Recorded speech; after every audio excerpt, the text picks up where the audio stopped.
En la Inglaterra victoriana, las fiestas más exclusivas tenían un reclamo muy concreto en la invitación: desenvolver una momia egipcia en directo delante de los invitados como plato fuerte de la velada.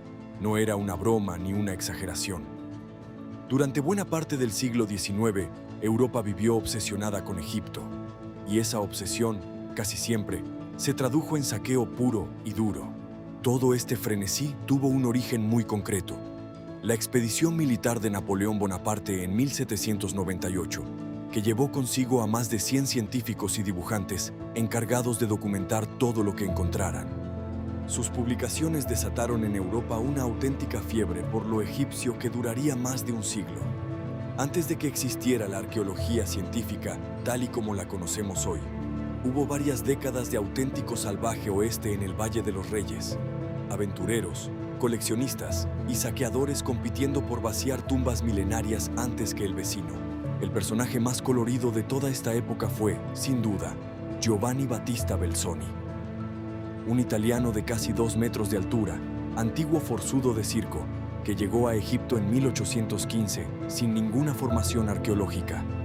Trabajando para el cónsul británico Henry Salt, Belzoni exploró templos, despejó de arena el gran templo de Abu Simbel y descubrió varias tumbas reales en el Valle de los Reyes, incluida la de Seti I, tan espectacular que los británicos todavía la llaman hoy la tumba de Belzoni. Su hazaña más célebre fue trasladar hasta Inglaterra el colosal busto de Ramsés II, de varias toneladas de peso, usando poco más que troncos, cuerdas y pura fuerza bruta. Hoy se puede ver en el Museo Británico. Belzoni durmió más de una vez junto a auténticos saqueadores de tumbas, que en ocasiones lo invitaban a cenar. Según un testigo de la época, cocinaban el pollo en pequeñas hogueras alimentadas con fragmentos de ataúdes de madera milenarios, a veces con huesos y vendajes de sus antiguos ocupantes todavía dentro. Y sin embargo, dentro de aquel ambiente, Belzoni tenía fama de ser relativamente respetuoso.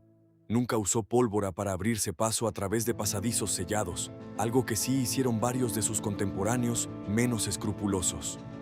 En 1818, Belzoni se convirtió en el primer europeo moderno en entrar en la segunda gran pirámide de Giza, la de Kefren.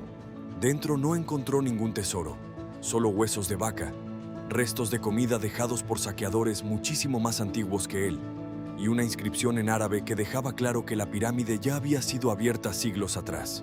Ni siquiera Jean-François Champollion, el hombre que logró descifrar los jeroglíficos gracias a la piedra de Rosetta y al que hoy consideramos el padre de la egiptología moderna, se libró de la fiebre coleccionista.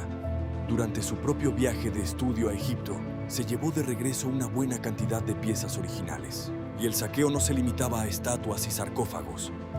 Durante buena parte del siglo XIX, en Europa se vendía literalmente polvo de momia egipcia en boticas, como supuesto remedio medicinal, y los pigmentos hechos a partir de restos humanos momificados, conocidos como marrón momia, se usaron en pintura de forma habitual hasta bien entrado el siglo XX o XVI.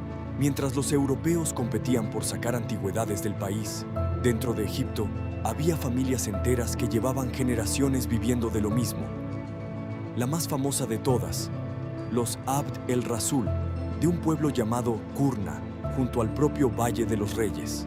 Los Abd el-Rasul no eran una excepción ni mucho menos una rareza. En pueblos como Kurna, construidos literalmente encima y alrededor de antiguas necrópolis, el saqueo de tumbas llevaba siglos siendo, para muchas familias, la principal fuente de ingresos, transmitida de generación en generación como cualquier otro oficio.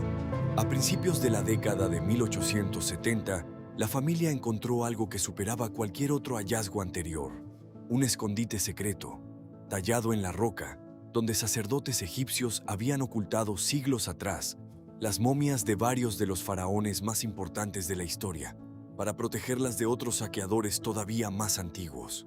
Durante casi 10 años, los Abd el-Rasul vendieron piezas de ese tesoro poco a poco en el mercado negro, con mucho cuidado de no llamar la atención.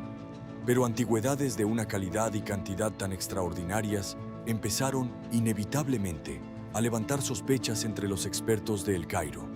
El director del Servicio de Antigüedades, Gastón Maspero, envió a un antiguo alumno, el estadounidense Charles Edwin Wilbur a investigar sobre el terreno haciéndose pasar por un simple coleccionista, dispuesto a pagar auténticas fortunas por piezas raras.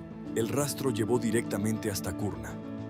Tras varios interrogatorios y 2 meses de cárcel, uno de los hermanos, Mohamed Abd el-Rasul, acabó confesando. Llevaba una década guardando el secreto de una tumba llena de ataúdes y momias reales. El 6 de junio de 1881, bajo un calor abrasador, Mohamed guió al equipo de arqueólogos por un camino escarpado entre las rocas de Deir el-Bahari, hasta un pozo oculto de 13 metros de profundidad. Dentro les esperaba algo que ningún egiptólogo hubiera imaginado jamás. Decenas de momias de los faraones más poderosos de la historia de Egipto, colocadas juntas en un único escondite, prácticamente olvidadas durante casi 3.000 años. El 15 de junio de 1881, un vapor partió de Luxor rumbo al Museo del Cairo cargado con ese tesoro. Según los relatos de la época, mujeres del pueblo se agolparon en las orillas del Nilo llorando el paso del barco, como si se tratara de un auténtico cortejo fúnebre. Mohamed Abd el-Rasul, por su parte, vendió el secreto por 500 libras esterlinas y un puesto fijo como capataz de las propias excavaciones oficiales del museo en Tebas. Este caso, más que ningún otro, marcó un punto de inflexión. A partir de entonces, Egipto empezó a endurecer de verdad las leyes sobre antigüedades y la disciplina fue virando poco a poco desde la caza de tesoros hacia algo mucho más parecido a la ciencia moderna. Arqueólogos como Flinders Petrie, ya a finales del siglo XIX, empezaron a insistir en documentar cada objeto, cada capa de tierra, cada detalle del contexto, en lugar de simplemente extraer piezas bonitas para venderlas o exhibirlas. Y conviene no juzgar esa realidad solo con los ojos de hoy.